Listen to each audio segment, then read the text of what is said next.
Hey boys, welcome back to some spin bowling career mode, taking on Western Australia in this Sheffield Sheild match, and we'll look at the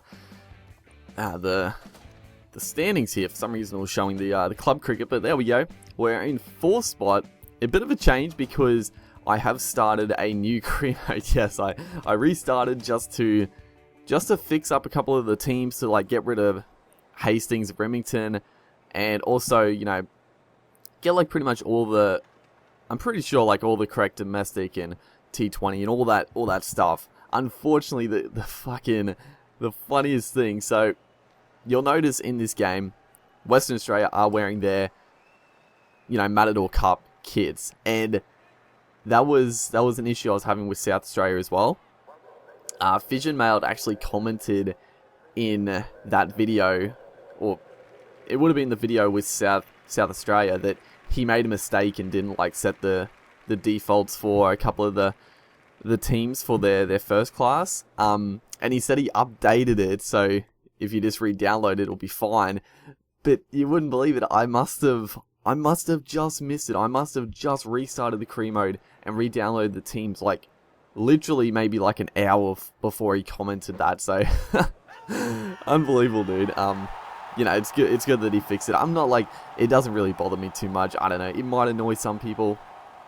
It doesn't really bother me. It's alright, We can tell who's who a little easier. It's only, I think he said it was South Australia, Western Australia, and I think that might have been it. I can't remember there might have been a third one, but yeah, it's not a big deal. I really can't be bothered trying to redo it. But right here, we get Adam Voges with an absolute beauty of a delivery. We just had him strangled there. I mean, and just that wronger dude, we get him a lot. If they charge it, they're in a lot of trouble because the wrongin, obviously, it dips into the batsman.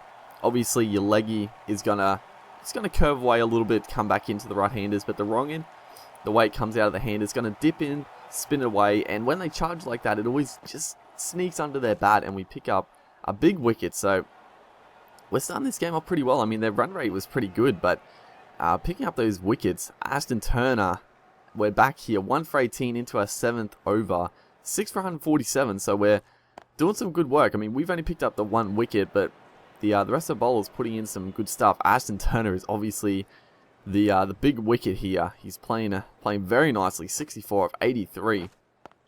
A great knock so far. But yeah, that's the deal with that. The teams should be all good. Hopefully, no multiples. Hopefully, none of that nonsense. But yeah, that should be. That's pretty much it. I just started the new career mode. I simulated the previous first class matches that we got. I'm pretty sure it was pretty much the exact same moment. I think this is the next round. This is round 9. It's right there. We floated up there. I appeal for it. I could not believe that he gave this out.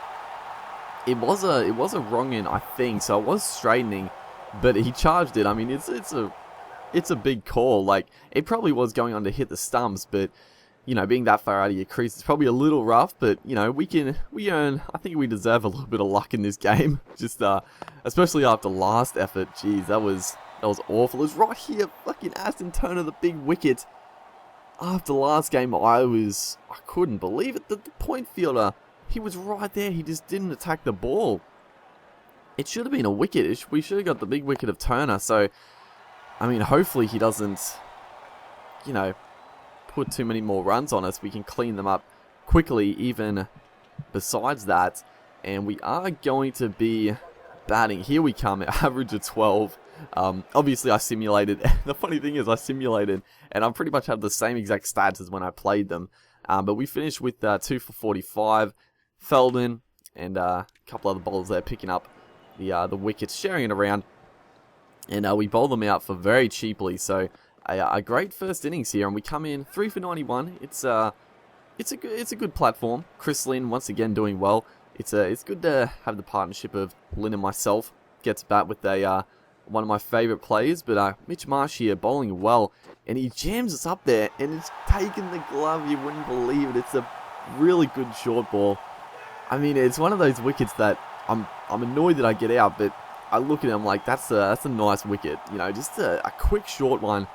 we look to play it, but it's like up near the shoulder, up near the you know, the almost the helmet, but it's just, we look to play it leg side. You know, it's probably the right shot to play, but it just clips the gloves and through to the keeper. Good stuff there by Lynn and Chris Hartley, the old stalwart. A huge 185 off like 200 balls. He got it really quickly, and we're back bowling here. 2 for 41. They trail by 155. I mean, this game should be ours.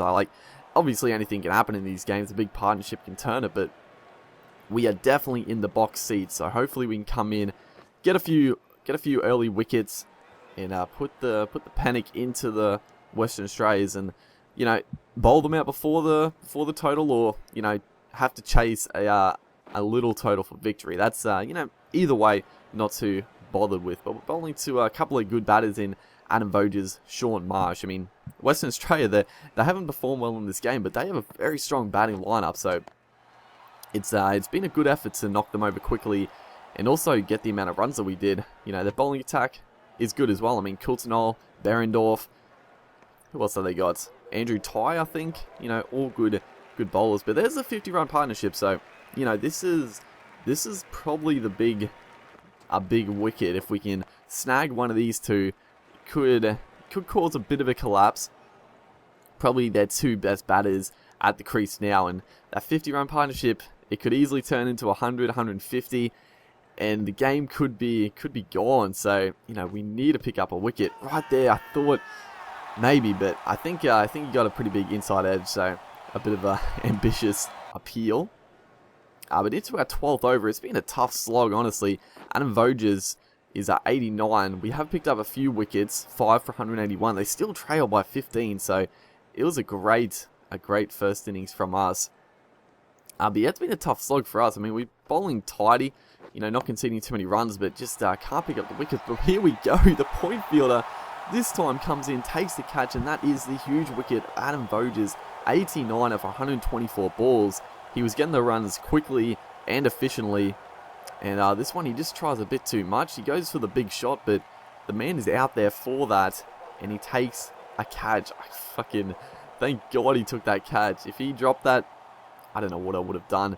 But good stuff. We get like 2 new batters into the crease, obviously into the bowlers now. Sam Whiteman, I mean, he's a handy batsman, wicket-keeper batsman, and 25 of 28. He sort of hit us around in that over. When he first came out, he hit a couple of good shots. But as you see on the pitch there, I like this. You can see that big crack. I didn't know what it was to start, but you can see like a big crack at like our end. It would have been nice to bowl from the other end, but see that big crack like down the middle of the pitch.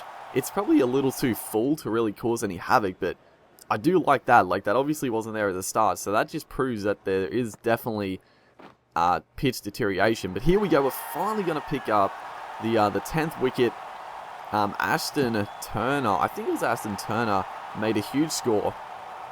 Berendorf did well as well, but we finally get Andrew Ty. Just a nice delivery outside off, just going for the big drive, gets the outside edge, and the man in close there takes a nice simple catch. So that's it's good stuff. We're going to be chasing 93 for victory. Should be easy.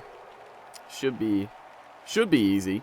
We'll see if we can do it. Joe Burns coming out with Renshaw it is, and a few quick wickets. So it's getting a little tight actually. The average has gone down. But myself, Chris Lynn once again. But 3 for 24. Nathan Remington, into his first over, he picked up an early wicket, and we go for a big shot straight away. I was sort of, in the mindset, we'll try to play smart, try to play safe, and we'll get out. So maybe try to take the game on a little bit and get these runs quickly. You don't want to just be plodding around with a small total. You want to knock them off as soon as possible, and that's a nice drive down the ground. They're giving me that on drive. Obviously, it is a risky shot with a few cracks on the pitch now. The ball could move around. It looks pretty good. I mean, the pitch still looks very nice, but there was that one big crack. It is the end we were batting at. You can see it just there. Like I said, it's a little too full, but that's a nice drive once again. Hitting it sweetly here. So we move on to 7. Chris Lynn is going quickly in that one. We have nailed. I thought for a second it was going for 6, but it lands pretty short of the 6. I don't know, like, man, the obviously our player, not the highest stats. It's tricky to hit sixes, but that one, once again, we're just dominating the bowling attack. It was good to hit a bit of form. I feel like our batting, our batting in the few games we played has been pretty solid. We've got some good starts, but that right there, Remington, that was an absolute peach of a delivery. Just moved away slightly. It was a full ball. I was just going for the big drive, but it was a good delivery. It was a very, very good delivery. Lucky not to edge it. Probably lucky it didn't hit the stumps, in all honesty. But this is turning into quite a nice partnership. Just play that one just softly into the gap. Take the single. You know, just play smart. Chris Lynn now 33. Myself 22. Just clinical displays. That one would pull across the line. I thought for a second there might have been a fielder there to catch it, but we just get enough bat on it, and it looks like it's gonna hold up from the boundary. No, it's gonna trickle over. So another 4. We're definitely targeting the short ball. You know, the team so far have just bombarded. They've bombarded us with short stuff. So we'll take full advantage of it and try to go. It's right here. It's a huge shout for LB. And then all of a sudden, fucking Lynn is running. Like, obviously this is my fault, right? Like, this is my fault because they're not just going to run by themselves. But I thought this was going to be out LB. I didn't even realize I'd hit the button because my dude was like in the crease. Like, he couldn't get out of the crease. And then I saw Lynn out of the corner of my eye. He was like all the way down there. I tried to press circle to turn him back, but I did a little too late. So I'll take the blame. That's my fault. I ran Chris Lynn out. Sorry, Lenny. But yeah, I didn't mean it. I didn't mean to run. I must have just accidentally pressed the square button in a bit of a panic after that LB shout. But that right there, that was a beautiful pull shot. We've clubbed that. So 30 off 24. Jack Wildermuth and myself just looking to finish the game off. Unfortunately, we ran Chris Lynn out. It was a nice partnership. It would have been nice to get over the line with Chris Lynn, but not to be. Yeah, I'll reiterate it. I didn't mean to run. I wasn't trying to get the sneaky single. It was a bit of panic, and I just pressed it. I must have pressed it. I didn't even realize, but that's another nice shot. We're just taking to Andrew Ty here. Just, not many runs to get. I just wanted to finish it. I just wanted to get the runs done, and I was thinking maybe I could get a 50. We obviously needed 10 runs, but 2 sixes, and we could get it. But that's not gonna do us any favors. We hit it for a couple of runs though. We'll take it. Move on to 40. And it's been a very nice innings. It's been quick, but there has been some moments where we struggled to score, but just a fair few boundaries. We've hit a lot of 4s, but right here it's going to be Mitch Marsh. He picks up the wicket. Oh, I was furious. I wanted to get the not out. I wanted to boost the average, and I wanted to hit the winning runs, but it was just it was a shot to play, but they didn't have a mid on. We were obviously going to go down the ground, but the pitch obviously. Maybe a little bit of sideways movement and just takes the outside edge. We are going to win the game. It's been a very good victory. We win by 5 wickets. Chris Hartley, deserving man of the match, 183 in that first innings, just pushed our score to 404. And from there, we didn't look back. We bowled very well in the first innings. We batted great in the second innings. Hopefully, you guys enjoy the series. Make sure you like and subscribe, and I'll see you guys next time.